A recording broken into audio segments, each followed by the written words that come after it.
Yali and welcome to today's program, Aspire, a Stronger Future, built on the foundations of our faith. We began our program with a rendition of Ya Ali Madad. This beautiful piece about the calling on the help of Ali represents a deeply ingrained tradition of our faith and practice. Tonight's episode is focused on the launch of the IIS's latest publication, Ismaili Festivals, Stories of Celebration by Dr. Shiraz Kabani. This book is the first in a multi-book series focused on living Ismaili traditions, written specifically for an Ismaili audience, for people just like you and me. Let's turn to Dr. Shanul Jiwa to learn more about the series.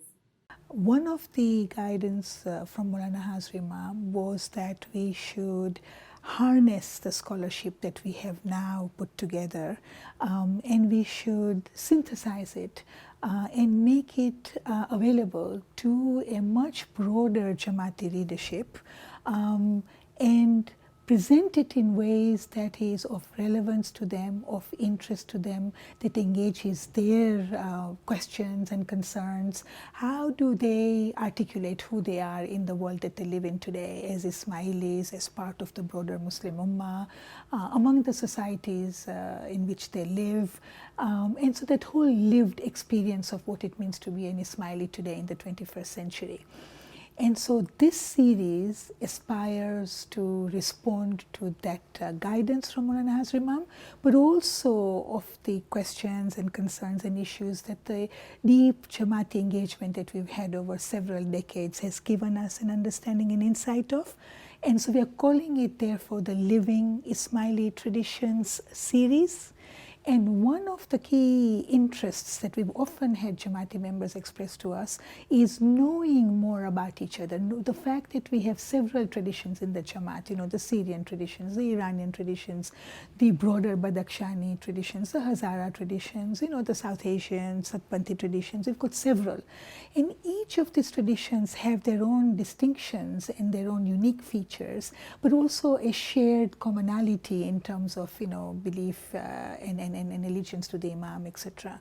And understanding the histories, the cultures, the lived expressions of what it means to be a Syrian Ismaili, with a heritage of 1400 years behind them. That whole telling of the Ismaili story from these different traditions is something that Jamaats are very interested in knowing, both about their own, but also about these other, sister traditions, as it were, within the Jamaat. But we are starting the series with stories. Stories are the stuff of human life. We all love stories. We all tell stories about who we are and why we are who we are and what makes us what we are and all of that. So one of the topics that we think and has been expressed over a period of time from the Jamati readership to us is to know more about our festivals, our celebrations. What do they mean? What do they represent? How do they connect us to the world around us, both within the Ummah and the world at large? So that's one of the first titles that we are working on. We will pick up other aspects, other topics, other facets of the Ismaili experience, broadly speaking.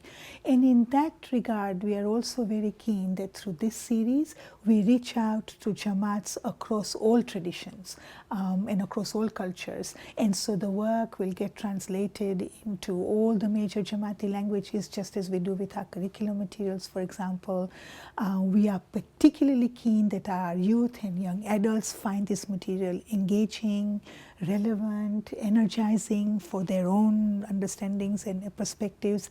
And to that extent, we will reach out as the series begins to take some shape to creative writers within the Jamaat, to scholars within the Jamaat, to storytellers within the Jamaat, who can also then contribute to this Ismaili narrative that has this very long history and traditions and thought and culture and all that, but also has a very powerful, very meaningful lived experience across so many different parts of the world, especially now with the Jamaats, migrating from one part of the world to another. We are beginning to get new stories, new experiences, new ways of understanding who we are as Ismailis as we settle into different parts of the world today. So that, in a nutshell, is the purpose of the series, is the aspiration of the series, and we hope that the Jamaats will find it, that each one of us, as we read this, will see ourselves in this, and will see ourselves represented and in some ways engaged in understanding, developing a deeper understanding of who we are and how we are connected to the world around. Thank you, Dr. Jiva. We have so much to look forward to. And now, time for the main event. Dr. Kabani has graciously taken the time out of his schedule to tour the United States to help us understand a deeper context of his book. He was able to visit with Jamati members in Austin, Texas, and Chicago, Illinois. Dr. Shiraz Kabani is head of the Department of Community Relations at the Institute of Ismaili Studies.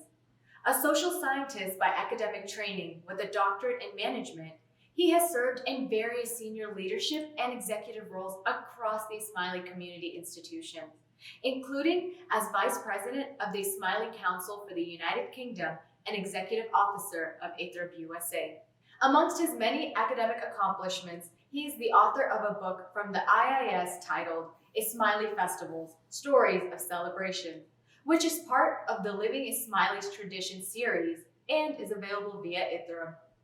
He has also authored a chapter in the Routledge Handbook of Islamic Ritual and Practice on the Ismailis, history, doctrines, and ritual practices, as well as leadership lessons from the life of the prominent pioneer of rural development, Shoaib Sultan Khan, for an edited volume entitled Great Muslim Leaders, Lessons for Education. In his capacity as an OIS for nearly 40 years, Dr. Kabani has engaged extensively with Ismaili audiences across more than 20 countries worldwide. I know what you're thinking. Why do only 2 cities get to interact with the author? But don't worry, we surveyed people from around the country, from all different ages and backgrounds, and before he flew back home, we sat him down to get perspective on our most frequently asked questions. Let's begin with the topic of story time. Where there are humans, there are stories. Tales of where we came from, exciting adventures of where we're going next, all centered around a hero who seems to be larger than life. How do these relate to our festivals and who we are? Let's turn to Dr. Kabani to learn more. Humans are more like storytelling humans. He uses the word storytelling chimpanzees. I was trying to be a little bit more respectful here. But I also noticed from the introductory chapter in your book that you share some thoughts very similar about the human storyteller. If you wouldn't mind sharing with all of us as to how storytelling has impacted our sense of community, and then how has it played in the narrativization of festivals within our community as well? I think it is right to say that we are all storytellers. All of us tell stories. Because it is these stories that help us make sense of our lives. It is these stories that allow us to believe that what is happening to us in our lives is not a random series of events, that there is some connection. We tell stories to ourselves. If you think about it, there is a story that is going on in our minds about ourselves, in which we are the main characters.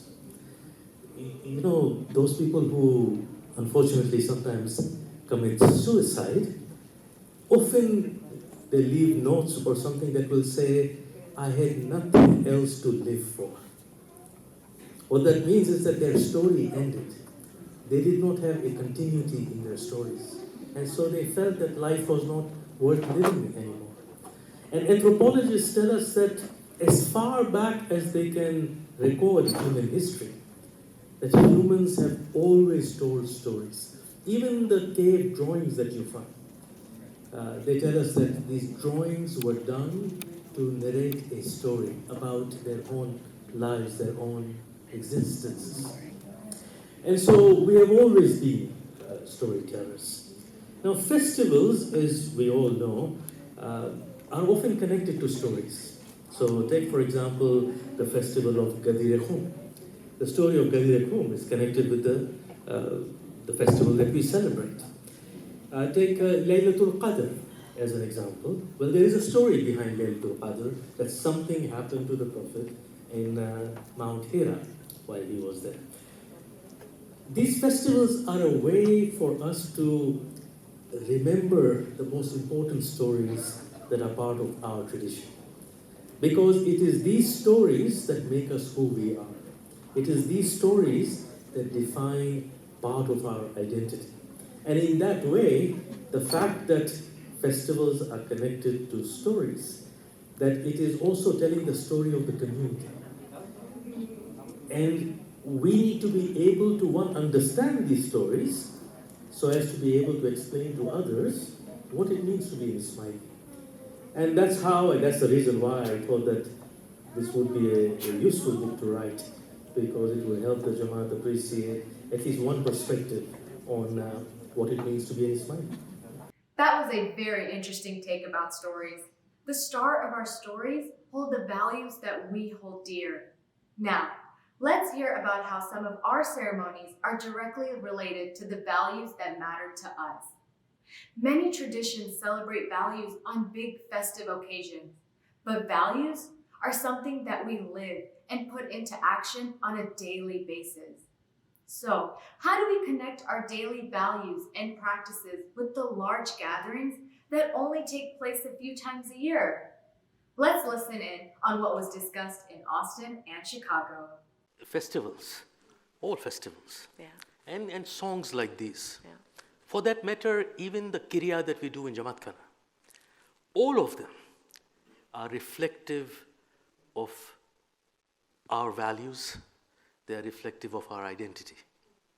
You take the example that when you go to Jamaat Khana, one of the traditions that we have in the South Asian tradition, the Koja tradition, is that we go to Mukhi Sahib and we fold our hands and we say certain words.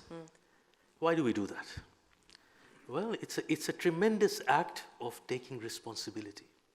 We live in a society which has been called a culture of complaint. Everybody wants to complain about everything and where possible blame somebody else for their problems. But in Jamaat Khana, we are told, no, you take responsibility. So we go to Mukhi Sahib or Mukhi Anima and we say, sorry, I made mistakes. I take responsibility. Look at the value. You see, this is the value we are teaching. And I think that's the important part, is that we celebrate our festivals in a way that reinforces these sorts of values. You talk about this tradition of saying Bolyo Chale Maaf, right? And the fascinating thing is that we are looking and seeking forgiveness during celebratory festivals. And so my question to you is, what are your thoughts, and if you could share some thoughts around what is it about festivals that allows us to open our hearts to receive as well as to offer compassion to people within the community, within our families, and amongst whom we live? So, Murad, at the start of your question, you made a very useful point. That no one should see this book as the final word on anything. This is one perspective on how we understand festivals, how we celebrate them, the rituals that go with it, and the practices that go with it. And I have deliberately, in this book, often presented the counter-narrative as well. Because you see, sometimes what happens is that people become too sure of their knowledge. And they're not quite sure where that knowledge is coming from. And so I think it was important that when I was presenting some ways in which Ismailis understand certain ideas, I also presented how other Muslims understand the same ideas, and their views are completely different from ours. But they have their own logic. They have their own understanding. And we should be able to see, so to speak, both sides of the story. Right? Now, as far as certain traditions are concerned, look, The word festival comes from the idea of feast. Feast, where you break bread together, you get together with families and communities. So it is a celebratory event. And generally when it is a celebration, when we are happy, we are much more forgiving. And it is a good time to ask for forgiveness. And so it is not surprising that there is a tradition, not just in our Jamaat, but in many communities. I mean, you will find even in places like Malaysia, for example, that there is a tradition that on Eid al-Fitr, that young boys and girls, they kneel before their parents and they will ask for forgiveness. Wow. So it's a very common idea that at times of happiness is the time to turn to your fellow human beings and ask for forgiveness. And these traditions also avoid embarrassment. You see, if you went to somebody at any other time and asked for forgiveness, there is an element of embarrassment that is connected to it. But if you do it as part of a ritual that is taking place at a festival, there is no embarrassment associated with it. And so these are very beautiful traditions. And festivals, like many rituals of the community, are connected with values. And it is those values that get highlighted. And one of those values is being broad-hearted, to be able to forgive people their trespasses, their mistakes, just as much as the humility that one ought to have to be able to ask for forgiveness for the mistakes that we have made. And I think associating festivals with values is a very important part of celebrating these festivals.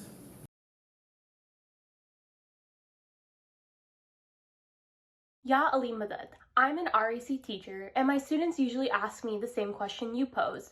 Did millions of animals have to be slaughtered to celebrate Eid? Are there more modern or contemporary practices of sacrifice that allow us to celebrate without slaughtering animals?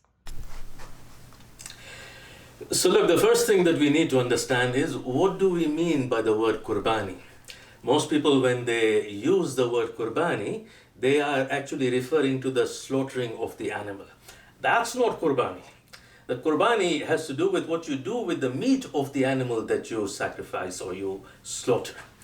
In Muslim tradition, you can't keep all the meat for yourself, even for your relatives. Most Muslims would say that you can't keep more than a third for yourself, which means that 2/3 of it has to be given away to the poor and the needy. And so the qurbani is the idea of doing something, helping those who are in need.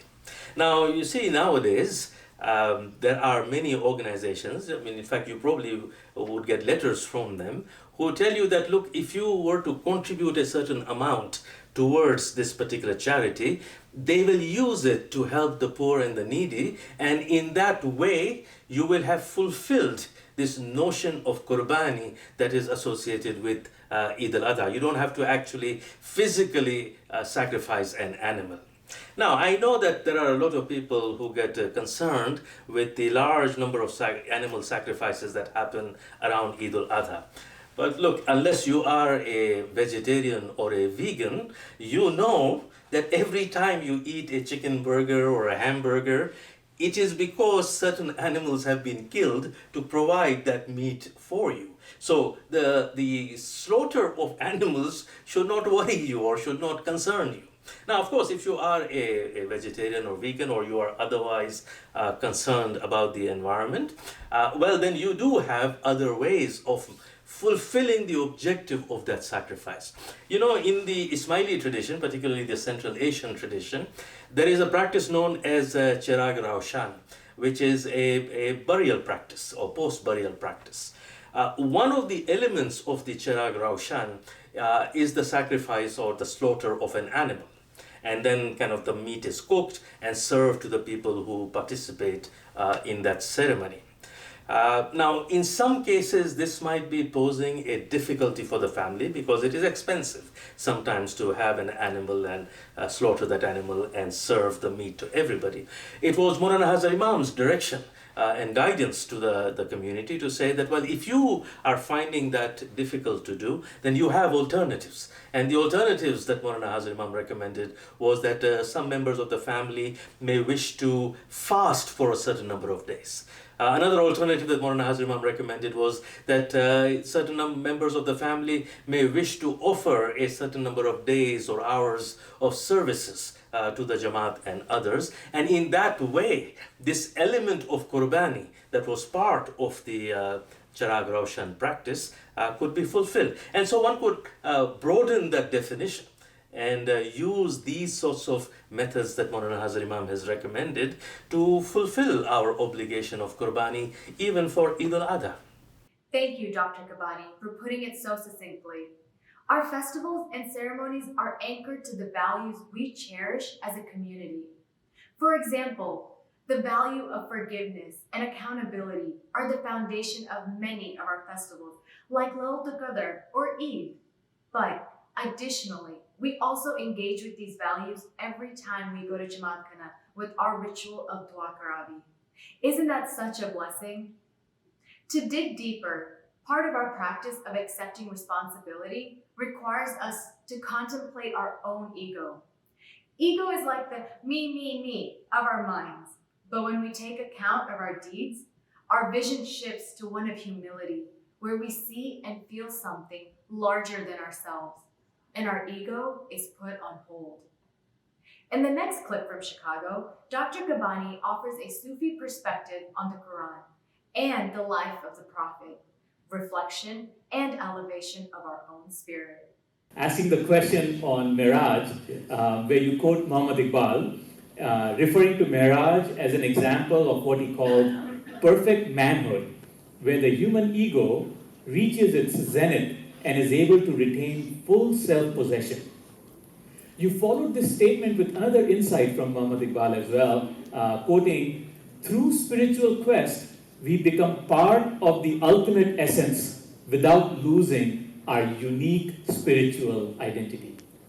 I'm still wrapping my head around this idea of these two statements and would love your help in thinking it through within the context of Miraj as well as our spiritual practices. So, one of the things that I say in the book is that, it's a quote from somebody, I don't know who said this, is that reading helps you define the contours of your ignorance. The more you read, you learn all the things that you don't know, and how much more there is that you don't know, right? And that's why it is really good to read as much as you can, but read very selectively, because we have only very limited time to read. Now, with regard to your specific question, you see, amongst the esoteric communities of Islam, there are the Sufis. And Sufis believe in spiritual, or spiritual progress, or the effort for spiritual enlightenment. And in this path to spiritual growth, they have what they call makamat. One of the makam, stations, right? Makamat, stations. One of the makams in Sufism is that of fana. You will hear this in Imam Sultan Shah Farmans as well. He talks about fana fillah, right? This is Sufi vocabulary. So the idea of fana is to say that through practice, one learns to subdue one's own ego to the point where you reach a point of complete non-existence before God.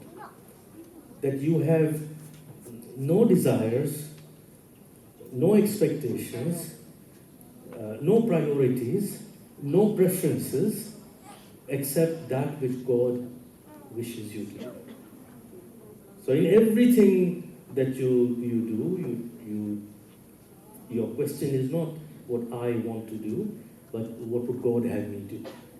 The extreme of this is what Sufis would call fanafil, that one has subdued one's ego to a point where you don't exist anymore, your desires don't exist anymore. But that's only the first stage of spiritual enlightenment. There is a next stage in Sufism which they call bakabil.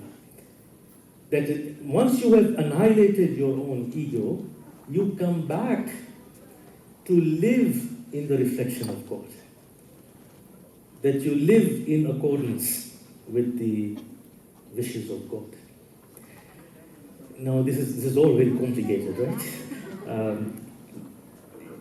Many of you must have heard this analogy, the cave analogy of Plato. Plato, the Greek philosopher. And I'll tell you this analogy very quickly. What he says is that, think about some young men being captured when they were very young, and they were taken into a cave, and they were tied up in such a way that they could only look in front of them in the cave, and all they could see was the wall of the cave. Behind them there is a fire burning, and there is a bridge. So as people or horse carts or something that are passing by, their reflection is falling on the wall of the cave.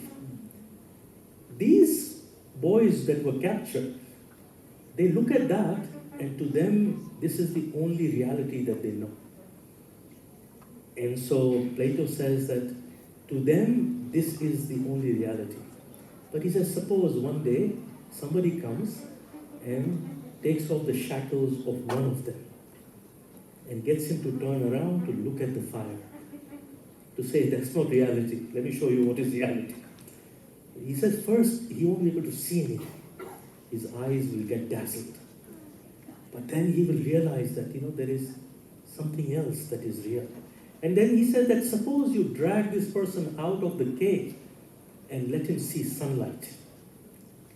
Then, in the light of the sun, the reality that appears to him, Plato says that that's when he realizes that I was wasting my time in the cave. That what I thought was reality is not real at all. And that true reality is so far away from what I think is reality. But now you bring that person back into the cave so that he can help the rest of them understand that, this is not reality, the reality is outside. The idea of the, he talks about Khudi Iqbal and the Mard Momen.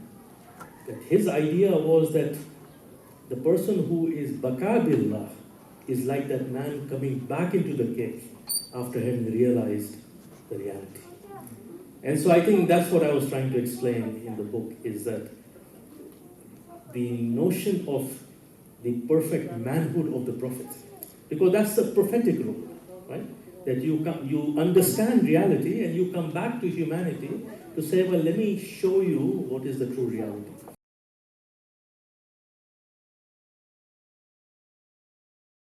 There's a quote from Rumi where he says that the prophet is not just the cupbearer serving divine wisdom. He's the vessel through which this wisdom is offered to mankind. Can you elaborate a little bit more on that and how we think of the prophet in the Muslim world today? Well, look, the one who serves the wine has nothing to do with the quality of the wine. The quality of the wine is independent of the one who is serving it. But that is not true of the containers. Now, you see, I'm not a wine drinker, but if you study it carefully, you would know that the container of the wine plays a very significant role in the quality of the wine. So, for example, the level of oxidation of the wine, or the light strike. You must have seen that most wines are served in dark bottles. There is a reason for that. Or the level of contamination of the wine. All of that has to do with the container. And so Rumi seems to have known this. And so what Rumi was trying to say is that the Prophet was not just a postman who received a message and delivered the message, but that his life and his personality shaped the Quran. That he had an influence, his life had an influence in how the Quran was communicated to the people. Which is why you know that in the Quran we are told that the prophet's life is a model for us to emulate. Because his life was a manifestation of the teachings of the Quran. And in that way, in very few words, Rumi is trying to communicate the role of the Prophet as being far more than just a postman who received and delivered a message. You know, this is the beauty of poetry, that you can use very few words, but to communicate a very big idea. And I think this is a very big idea that Rumi tries to communicate through his verse. We often like to think of our worldly journey as a train ride with different stations.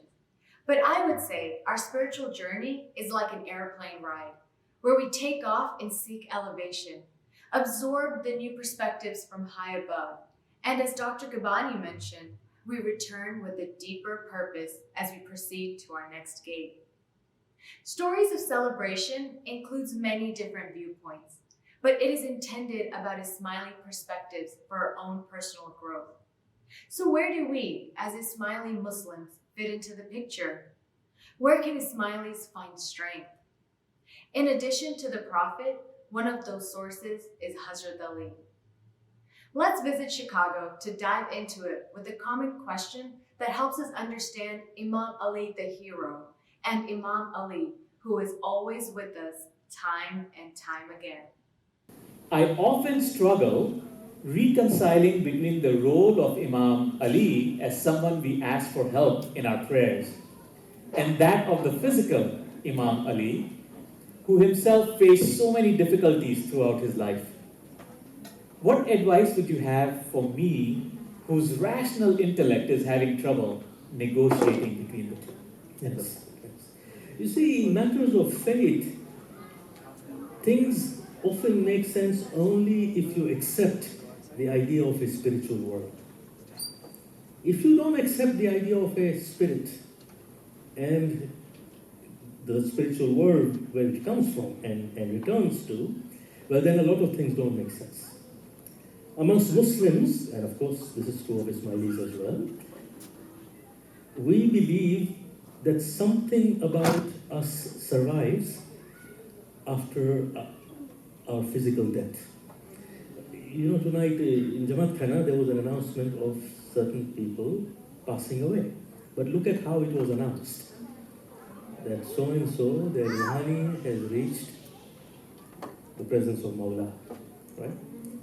Look, the announcement is the announcement of arrival, not departure. What does that say? It says about this very idea that there is something of us that survives and arrives somewhere. You see? And so, yes, Hazrat Ali is not physically present with us, but that doesn't mean that he is spiritually gone.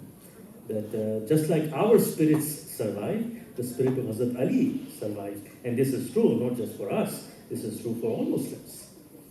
I mean, look, to this day, Ismailis do and other Muslims do, they often turn to the Prophet for succor, for help, for hope. I am reminded of this beautiful Qawwali of Purnam Allahabadi. Kash Purnam Dayare Nabi mein jeete ji ho bulawa kisi din.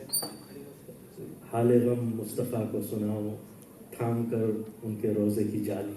Well, look at the beauty of the words, right? Purnam Allahabadi, he says that I wish that I have an opportunity to go to Medina, where the Prophet is buried. That I would go there, I would hold the grill that is around his grave, and I would tell him all the sorrows of my life. Right? Because the Prophet is physically dead, but he is spiritually not dead. And so Ali is physically not here, but spiritually he is still here. And so the believer, the Shia of Ali, believe that when our spirit calls out, the spirit of Ali hears and responds. For the Ismailis, this is even more than that. For the Ismailis, the Imam of the time is the Ali of his time. You remember this Gilan that we often sing, Heavy Ali, Nehoish Ali, right? That today the Imam who is there is Ali, and the future Imam will also be Ali. So for us, Ali is still there, even physically present. And that's why, as Ismailis, we believe that when we stand in Jamaat Khana and we say, Ya Ali, Hazar Imam, to asanji kul mushkil nu asan kariye, if it comes from the heart, if it comes from the spirit, Ismailis believe that the Imam's spirit hears and responds. Right? That's how we reconcile it. That yes, the Imam is not physically here, but the spiritual world is not limited by time and space. And so a call in this Jamaat Khana to reach, Imam Sultan used to say this, that when a murid calls out, that connection goes faster than the trunk call. In those days, they used to have to make trunk calls, right? He says that it gets there faster than a trunk call. Right? That's the idea. We call upon the eternal, spiritual Ali, who is always with us from our daily greetings to our festive tasbeehs. On the other hand, Hazrat Ali is also known as the Mushkil Kusha. How does his title of Mushkil Kusha, the remover of difficulties, give us hope to address the difficulties that we face? Let's tune into Austin to find out more. They said, La fata illa Ali, la saif illa zulfikar. And how do we know this? That in later life, Hazrat Ali said that when I was with the Prophet defending him, it was the Prophet who told me that, can you hear those voices? Wow. That look, the angels are praising you. See, that's how it is recorded in the tradition. And so Hazrat Ali is seen as Mushkil Kusha, not just by the Shia. Yes. Ali is seen as Mushkil Kusha by the vast majority of Muslims. Right. He's referred to as Mushkil Kusha, the person who alleviates your difficulties. And of course, in our Jamaat and amongst the Shia, this idea has become so important, so emblematic of being a Shia, that when we greet each other, we say, Ya Ali Madad. You see? And by the way, Ya Ali Madad is not just for the Ismailis. If you meet an Isnashri outside, you can say Ya Ali Madad to them, they will say Mawla Ali Madad. Because this is a Shia greeting. And this goes back, 13th, 14th, 15th century onwards, that we see that the Shia use this Ya Ali Madad as a greeting amongst them. Yeah. This is how important the role of Mushkil Kusha of Hazrat Ali, but for us, Maulana Hazar Imam, has become for the Shia in general. How does that resonate, in your opinion, in today's world where sometimes, our struggles may seem a little less severe than Yes. ones faced in the past by ancestors or people maybe not even just today, but in other parts of the world maybe that are facing.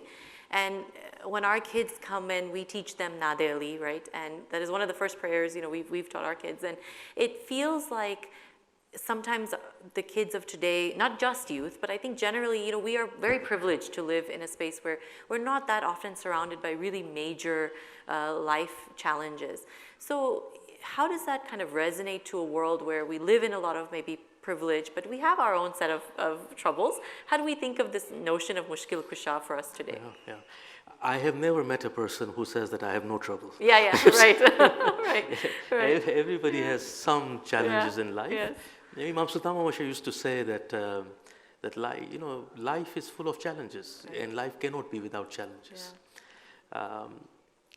So I think it is important that we teach the young of our Jamaat particularly that, religion is a source of hope. Mm-hmm. In Urdu we say ummeed, right? It comes from faith.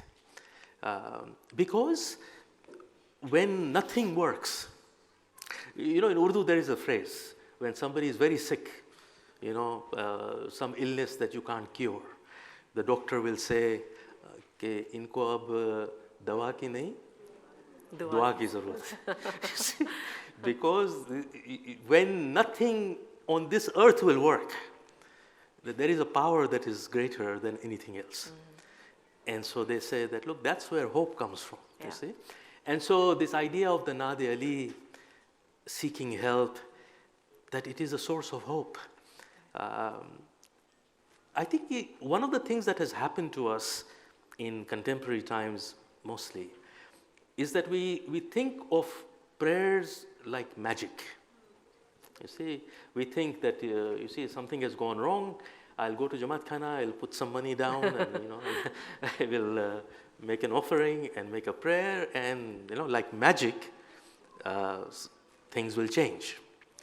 Now, look, for some people that happens, okay? But that's only one way of looking at prayer. There's only one way of looking at the idea of mushkil kushai, right? The other is this idea of hope. Hazrat Ali had a very beautiful saying about this. Hazrat Ali used to say that when you say prayer, one of four things can happen.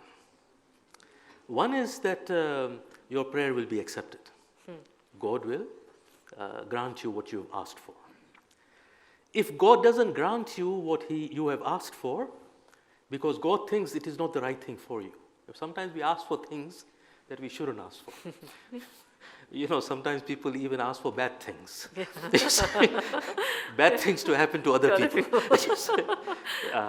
Now, if God doesn't think that that is the right thing for you to happen, that God grants you something else instead, because you have asked Him. You see? So He doesn't grant you what you have asked for, He might grant you something else. If God doesn't even do that, then God might forgive your sins, some of your mistakes as a result, just because you've asked for prayer. And if God doesn't even do that, He will hold it in your account. So that on the day of judgment, He will grant you something. You got credit. You get credit. So Hazrat Ali used to say, don't worry about whether your prayers get accepted or not. Right. Ask. Say your prayers. And so I think we should understand mushkil kushai from that point of view as well. Yeah. We ask for mushkil kushai. We ask for Mawla's help. Sometimes it will come. Sometimes it will come in the form of what the Quran calls sakina. Sakina is a kind of peace that descends on you. And this is a peace that comes from God. That even though you are so worried, even though life has so many difficulties, there is a peace that comes to you from God, and you suddenly don't feel worried. The mushkil is still there, but you don't feel worried anymore. So that's another way to think about mushkil kusha. So Nadi Ali, I think when we teach it, I hope we teach it in this way.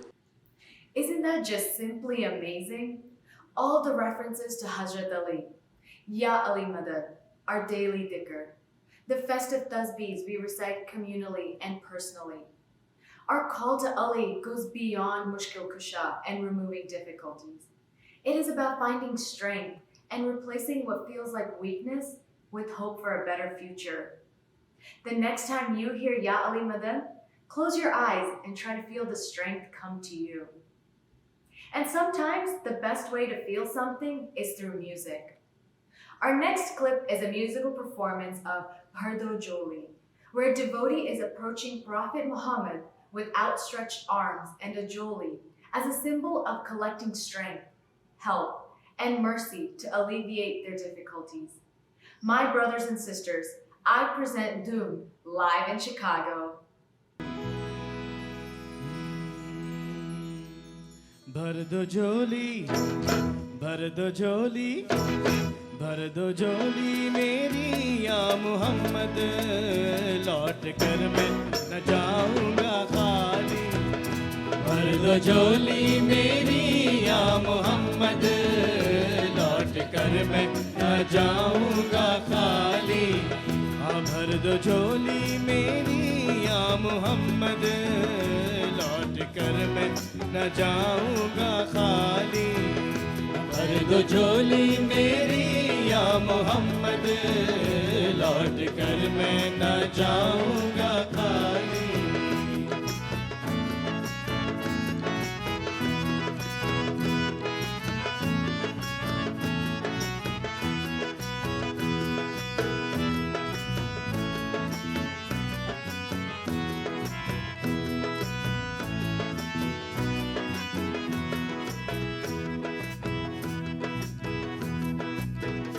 खोजते खोजते तुझको देखो, क्या से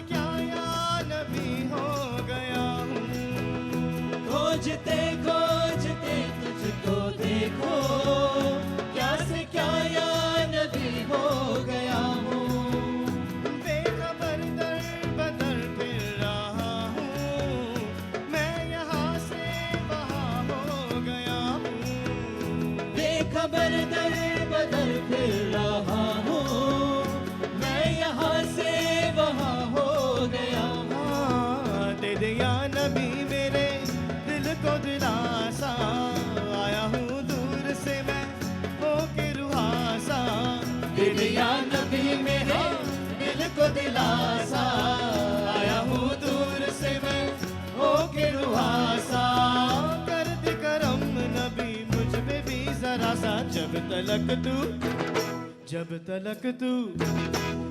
तलक तू पना दे न बिगड़ी दर से तेरे न जाए सवाली भर दो झोली मेरी या मोहम्मद लौट कर मैं न जाऊंगा खाली भर दो झोली आका जी भर दो झोली हम सब की भर दो झोली नबी जी भर दो झोली मेरे सरकार मदीना लौट कर मैं न जाऊंगा खाली ओ भर दो झोली मेरी या मोहम्मद लौट कर मैं न जाऊंगा खाली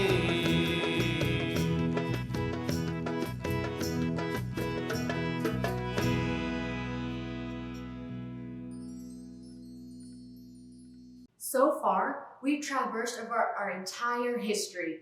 We've talked about our human history in the form of stories. We've talked about prophethood and about how the hero of Hazrat Ali is still with us today. But what about the future? How do we take these celebrations, these values, and our identity with us tomorrow, next year, or the next generation? And you guessed it, Dr. Kabani shares his perspective with Jamati members in Austin and around the country. But there's a quote in the book that I want to, if it's okay, recite out. Yes.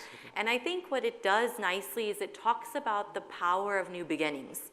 And I would love to read it to you all and then ask a follow-up question. So this is actually a quote that is, or a hadith that is attributed to Imam Jafar al-Sadiq, alayhi salam.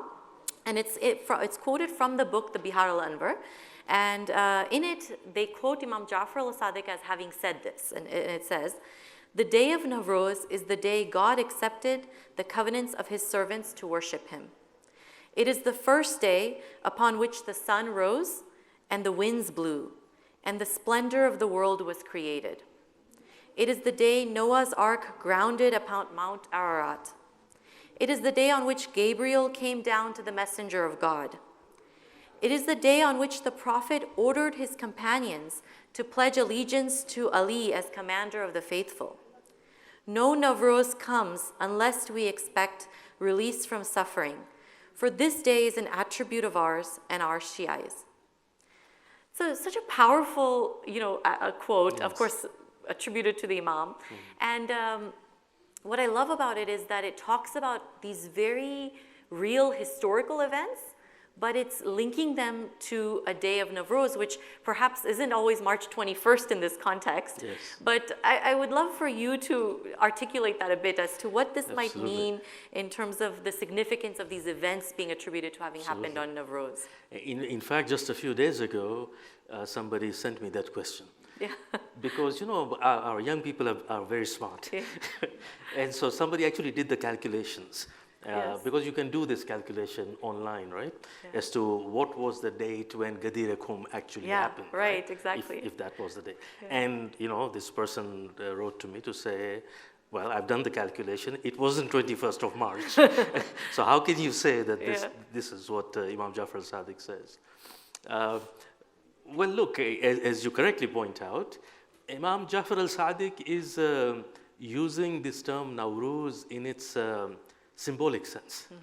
I mean, he talks about the fact that when the world was created, it was Nowruz. Yeah. Now, you see, that would make no sense, Right. physically speaking, because you see, the calendar has to do with the creation, the sun is there, and the earth goes around the sun, and that's how you get years and months and so on. Well, there was no such thing before the world was created.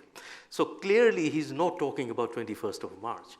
He's talking about the idea of rebirth. He's talking about the idea of beginnings, right? And so as Shias, because all Shias recognize this hadith, how would we look at it? Well, perhaps we could say that the Imam is also asserting, as part of what he is saying, he's asserting his authority as the one who provides spiritual rejuvenation, right? There was a farman of Hazrat Imam Sultan Muhammad Shah.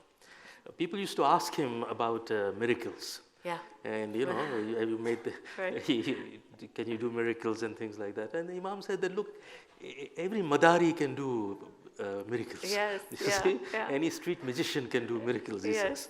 He said, I'm not a madari, I'm not a magician. But he says, what my magic is to take you from here and get you to salvation. Yes. You see, he said, that's my magic. And I think that's what Imam Jafar Sadiq is trying to say. That as the Imam, he says that because that is the day when Ali was declared as the Imam, and he himself is asserting this as one who provides that kind of spiritual rejuvenation. I mean, another way to look at it is that, see, part of the role of the Imam is to contextualize faith. Yeah. You see, one of the greatest problems of the Muslim world today is that many Muslims take the words of the Quran and the words of the Prophet as they have come down to us out of context, right? And then they try to apply it in modern life. And sometimes that makes no sense. I tell one of the stories in this book about this author, Ziauddin Sardar. Ziauddin Sardar went to Pakistan. He's originally from Pakistan, but he lives in Britain. He went to Pakistan to a madrasa, and he was waiting to meet the principal of the madrasa. And while he is waiting, a young student of the madrasa, with his beard and short shalwar, he came to Ziauddin and he says, "Are you a Muslim?" And Ziauddin says, "Yes, I am a Muslim." He says, "But you are not a good Muslim, are you?" So Ziauddin says that, "What do you mean?" He says, I try to be a good Muslim. Yeah. But he says, "Why are you asking me? Why are you asking me that I'm not a good Muslim?" He says, "Well, but because you don't have a beard." So Ziauddin says that, "Well, why should I have a beard?" He said, "Well, it is the sunnah of the Prophet. The Prophet had a beard." So Ziauddin told him that if Prophet had a blade, he would have probably used it. Now, this is a funny story. But what does that tell you? Yeah. What it tells you is that you are reading the life of the Prophet out of context. Yeah. And you are kind of making things difficult for yourself. Yeah. And that is the role of the Imam of the time, of Hazar Imam, that he contextualizes this guidance of the Quran, guidance of the Prophet for our times. Yes. And I think by talking about Nowruz as a new beginning, as rejuvenation, he's also claiming this right of the Imam to be the one who gives new life to religion by contextualizing it. So that's how I understand this particular hadith. That is so powerful.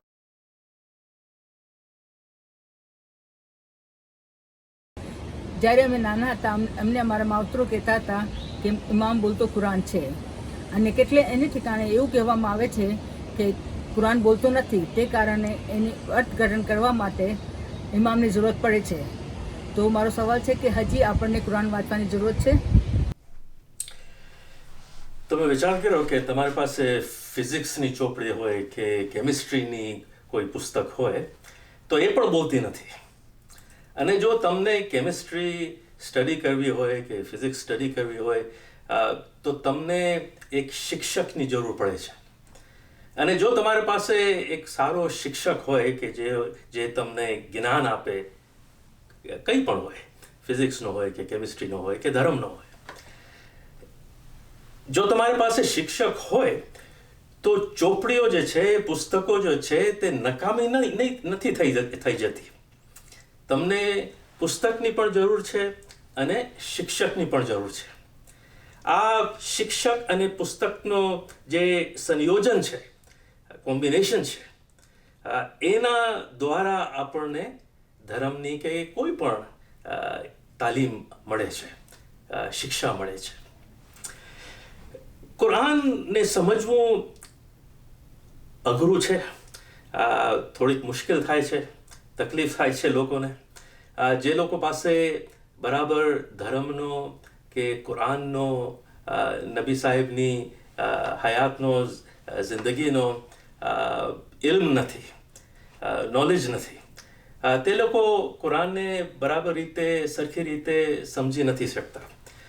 એટલે જો તમારી પાસે આવું knowledge ન હોય તો તમે કુરાનને બરાબર રીતે, સરખી રીતે વાંચી નહીં શકો. જોકે આપણી ધાર્મિક ક્રિયાઓમાં, આપણી દુઆમાં, આપણી ઝિયારતમાં અને બીજી ક્રિયાઓમાં કુરાનના ઘણા બધા ભાગો છે કે જેનો આપણે પઠન કરીએ છીએ. એટલે કે આપણી રોજિંદી ધાર્મિક ક્રિયાઓમાં કુરાનનો ભાગ છે. પણ જો તમને કુરાનને વાંચવું હોય તો તમને પહેલે એ સમજવાનું છે કે એ કુરાન કઈ જાતની ચોપડી છે, કઈ જાતની પુસ્તક છે. ને એ અઘરું છે, ઘણા બધા લોકો માટે ડિફિકલ્ટ છે. આપણા ઇમામે આપણને હિદાયત આપી છે કે કુરાનના ખાસ એવા ભાગો છે કે જેના અંદર આપણા તરીકા માટે એક વિશેષ અર્થ છે. અને જો આવા ભાગો જે છે કે જેના અંદર ખાસ આપણા તરીકા માટે ખાસ અર્થ છે, વિશેષ અર્થ છે, એ ભાગો ચોક્કસ રીતે આપણને વાંચવા જોઈએ અને જેટલું બની શકે આપણને સમજવા જોઈએ.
what does it mean to be an Ismaili?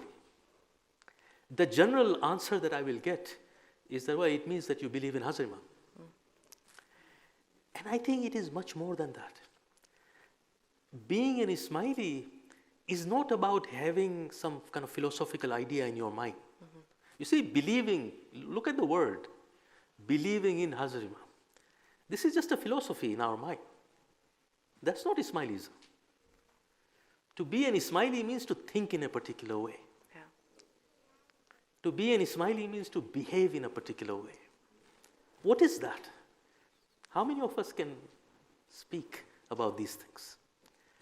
And I think this is what we need to do, because that's the only way that our future generations will understand what it means to be an Ismaili, what it means to be a Muslim, and be able to articulate proudly that you see, nowadays a lot of university students will not even identify themselves as Muslims. Yeah. You see, some people think that they are Indians and they must be Hindus. And, many Muslims will kind of leave it at that. To say, That's not correct then. Yes. That shouldn't be the case. Yeah. You see? We should be proud of who we are. We should be able to speak about who we are very clearly. But for that, we have to do some work. Yeah. We have to encourage the young, for example, to make new songs. Yeah. I mean, I'm really pleased that Ismaili TV is presenting so many new devotional songs written by the young of our community in all the languages of the Jamaat, right? Yeah. That's what we have to do. We have to encourage the young to express their devotion in their own way, in their own language.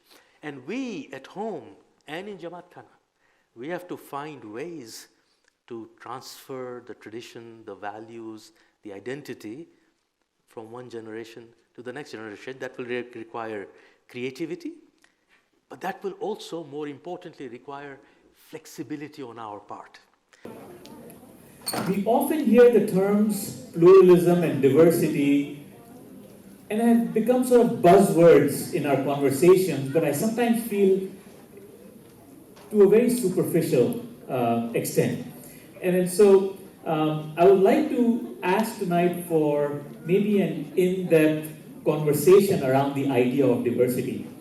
After reading and rereading your book cover to cover 3 times in the last couple of months, I realized that every single chapter in your book makes a really powerful statement.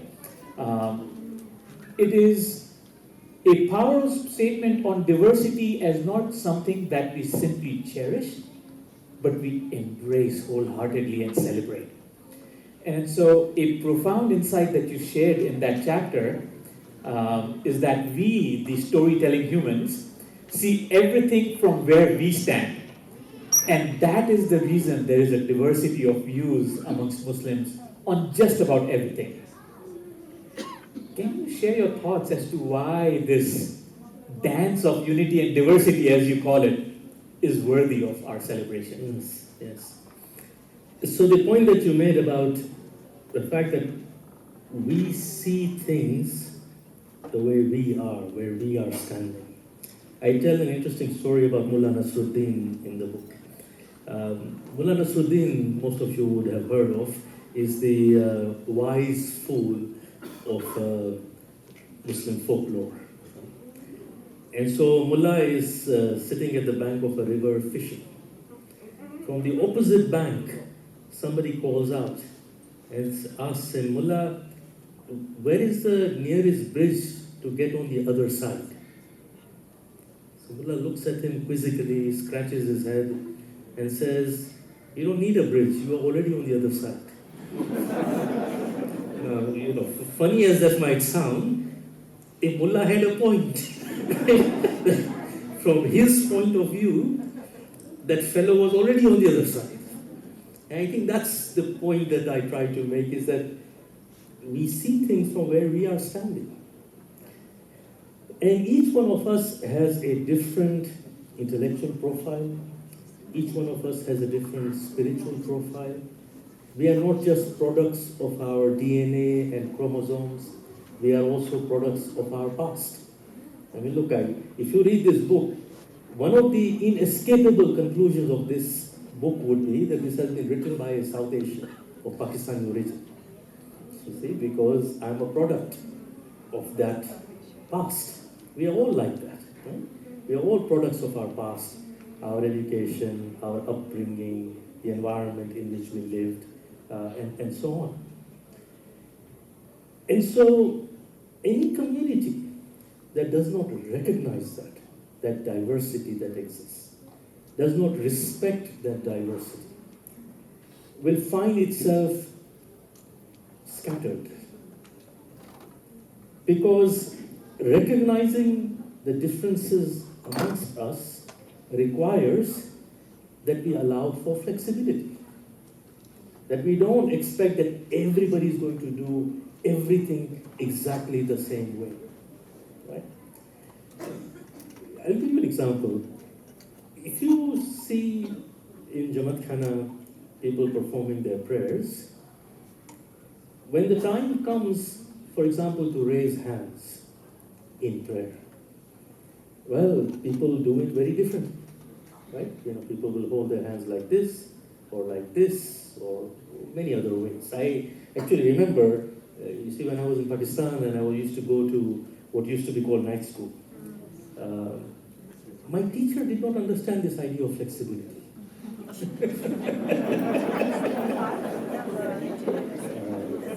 And so he would insist that I would hold my hands like this.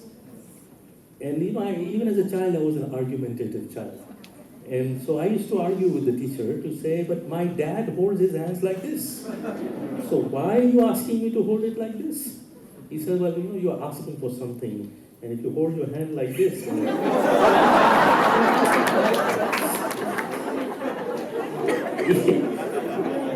even as a child, I knew that wasn't a good experience.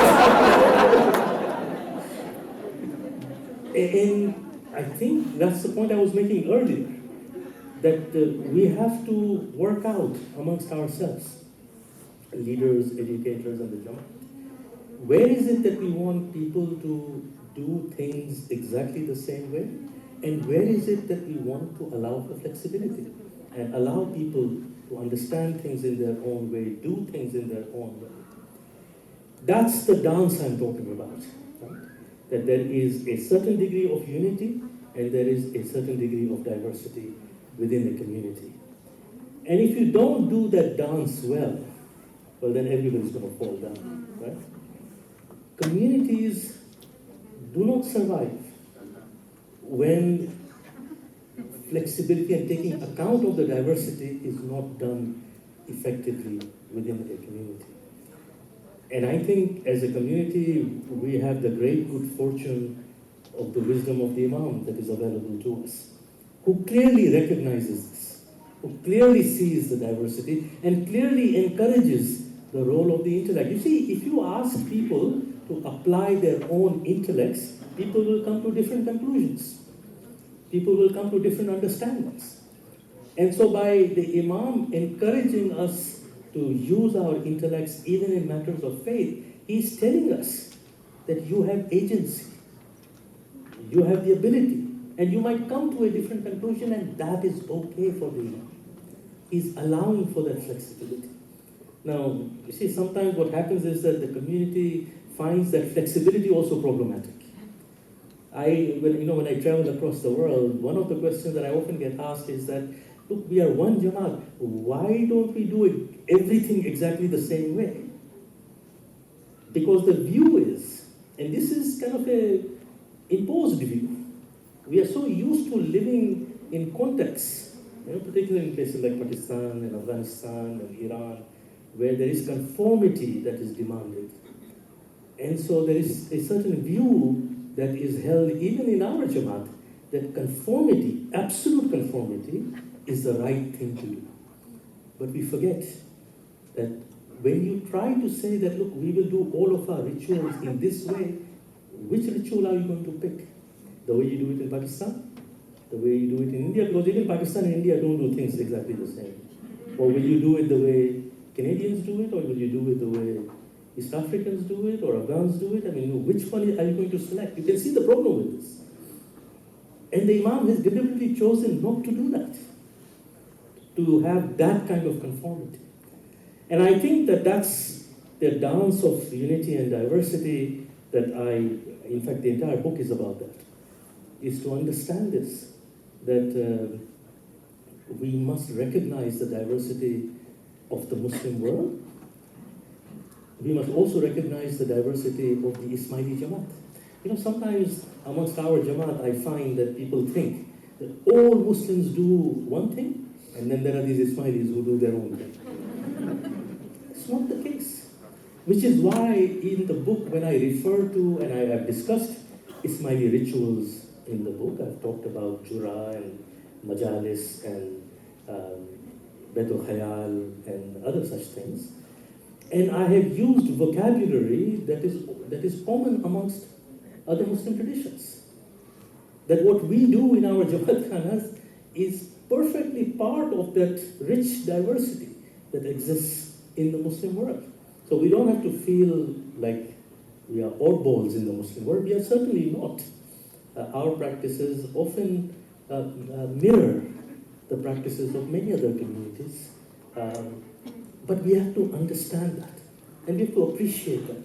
And we have to appreciate the diversity of our Jamaat. And when you see difference, instead of being concerned, perhaps you should smile about it. You say, how wonderful that we have an Imam that allows this kind of recognition of our diversity and allows the freedom for us to be able to understand and practice our faith in our times according to our circumstances. That's a great strength that we have, and I hope that this book brings out some of that. What a journey! On behalf of ITREB USA, I would like to extend our immense gratitude to Dr. Kabani for taking the time to share his thoughts between the lines of his new book. We hope that as we read Ismaili Festivals, Stories of Celebration, we strengthen our connections, our values, our community, and the daily practice of our faith. The full-length recordings of both the Austin and Chicago book launch will be available for your viewing soon. Please look out for them on the Ismaili USA website. But before we depart, we have one last treat for you. Shah-e-Medina, performed by the Dhun Band from Chicago.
चाहे